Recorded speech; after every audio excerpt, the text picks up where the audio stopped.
শুরু হয়েছে। এই যে বানানা ম্যাঙ্গো আম, হ্যাঁ, মূল যথেষ্ট পরিমাণ আসছে। বীজ দেওয়ার সময় হয়ে গেছে, এটা পর্যাপ্ত সময়, এটা মেন সময়। এই সময় বীজটা দিতে এখনও ফুল ফুটে নাই। হ্যাঁ, ফুল ফুটার আগেই বীজ দেওয়া হচ্ছে। স্প্রে করতেছি বাগানে, হ্যাঁ, সুন্দর করে স্প্রে করতে হচ্ছে, সব ভিজাই দিতে হবে। এটা যদি সব সম্পূর্ণ এই আগা গোড়া হইতে ভিতর হইতে পাতা মূল যেন প্রতিটাই এই বীজ পড়ে, ভিজে যায়। না হলে কী হবে, এই যে এই মূলের বীজ দিলে ভিতরে যে পোকা থাকে যায়, ওই পোকাটা আবার এখানে আসবে। তখন পোকাটা আর হবে না, একবারে হবে না। তো গত বছরের তুলনায় ধ্বংস হবে না। এই জন্য ঠিক মতো করে বীজটা স্প্রে করতে হবে, সময় মতো ঠিক মতো করে পরিমাণ মতো দিতে হবে।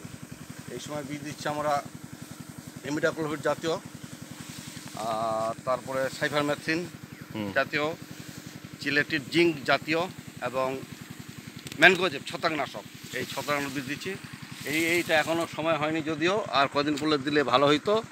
হ্যাঁ, এখনই দিয়ে দিচ্ছি। এইটা কদিন পরে আরও দেওয়া লাগবে। আর এইগুলা ঠিক সময় হয়ে গেছে। এদিকে আরও আছে।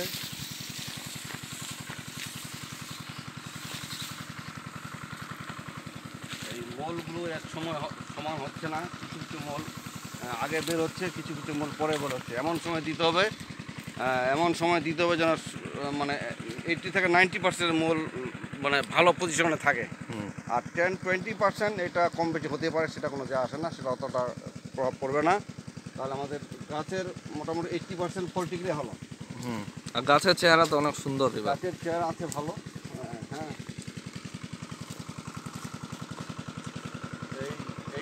এইটা আবার এখনো হয় নাই।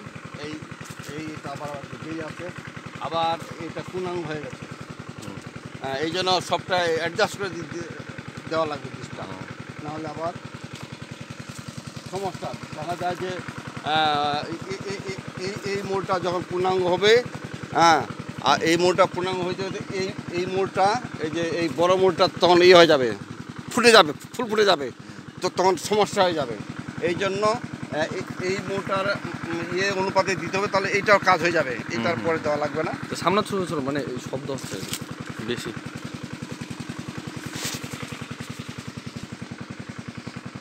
গাছের বয়স কতদিন?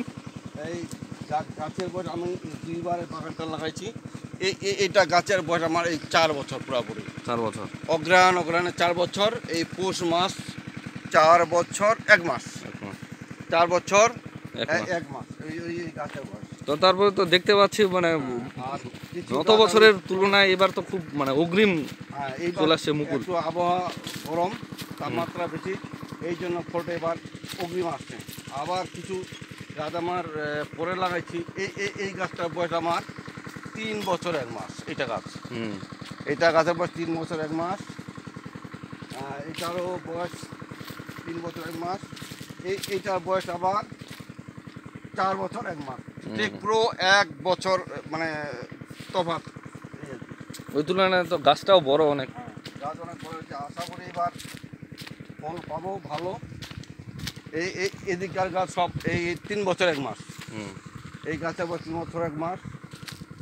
মোটামুটি গ্রোথ ভালো। এগুলো গাছ চর্চা করলে, পরিচর্যা করলে ভালো হয়, ঠিকভাবে পরিচর্যা করা যায়। তো জাতের নাম কি? এটা হচ্ছে বানানা ম্যাঙ্গো, থাই বানানা ম্যাঙ্গো। হ্যাঁ, এইটারও বয়স 4 বছর 1 মাস। এইটারও বয়স 4 বছর 1 মাস। অনেক সুন্দর। বীজ দেওয়া হচ্ছে। এই দিক আবার পরে লাগাইছি। এই গাছের বয়স, এই যে সুন্দর মোল আসছে, পূর্ণাঙ্গ মোল। এগুলার বয়স 3 বছর 1 মাস। 3 বছর 1 মাস। এটা খুব সুন্দর মোল আসছে, কোনো ডাল ডগা বাকি নাই, প্রতিটাতে মোল আসছে। প্রতিটাতেই এমন কোনো ডগা বাকি নেই যে মোল নাই। এই যে বীজ স্প্রে করছি এখন। এই যে ঠিক মতো বীজ আসছে, ভিতরে বাইরে সব ভিজা দিয়ে প্রতিটা ডাল মূল পাতা যেন ভিজে যায়, তাহলে বীজটা কার্যকারিতা পাবে অনেক বেশি।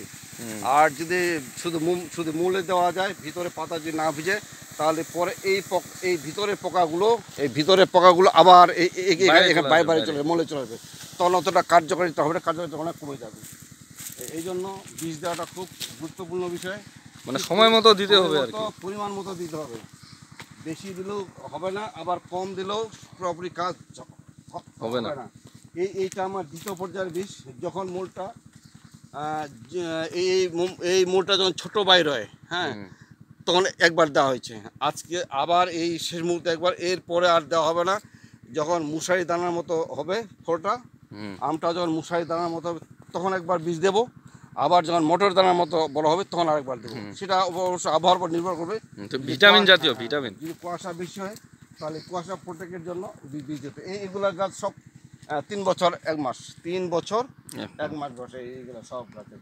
3 বছর 1 মাসে অনেক মুকুল। হ্যাঁ, যথেষ্ট পরিমাণে মুকুল আসছে। মানে 1 বছরের পর থেকেই তো আম দেওয়া শুরু হয়ে গেছে এগুলা। এই গাছ 1 বছর প্রথম মূলটা আমি ভেঙে দিয়েছিলাম। প্রথম যখন ইয়াটা এসে ভেঙে দেওয়া হয়েছে, তার পরিবর্তে আমরা আম নিচ্ছি। দ্বিতীয় বছর নিচ্ছি, তৃতীয় বছর নেওয়া হয়েছে, এইবার চতুর্থ এই আর কি। অনেক সুন্দর, অনেক সুন্দর বাগান। গাছগুলোর সাইজ ছোট, বেশ ভালো, বেশি লম্বা গাছটা ভালো না, বেশি উপরে আম ধরে কম, ওই হালে যায়, ডাল ভেঙে পড়ে এবং অতি মানে বাতাসে আর কি সমস্যা। এগুলো আর পড়ে না, এগুলা পরে ফুটি দিতে হয়, ফুটি দিয়ে এই আমটা অনেক ভালো থাকে। নিচে থাকে, এটা কোনো সমস্যা হয় না, বাতাস কম লাগে, এই জন্য ঝরে পড়ে না। এইগুলো আম টিকসই হবে অনেক বেশি। আজকে জানুয়ারির 19 তারিখ, 2025। হ্যাঁ, 2025 জানুয়ারি মাস 19 তারিখ। এইটা আমার আবার কতগুলো কম বাইরে হয়েছে। এই যখন এই পর্যায়ে বীজ দিচ্ছি, এটাতে আরেকবার দেওয়া লাগবে, যাক, সুন্দর হয়েছে। পরামর্শের জন্য ধন্যবাদ।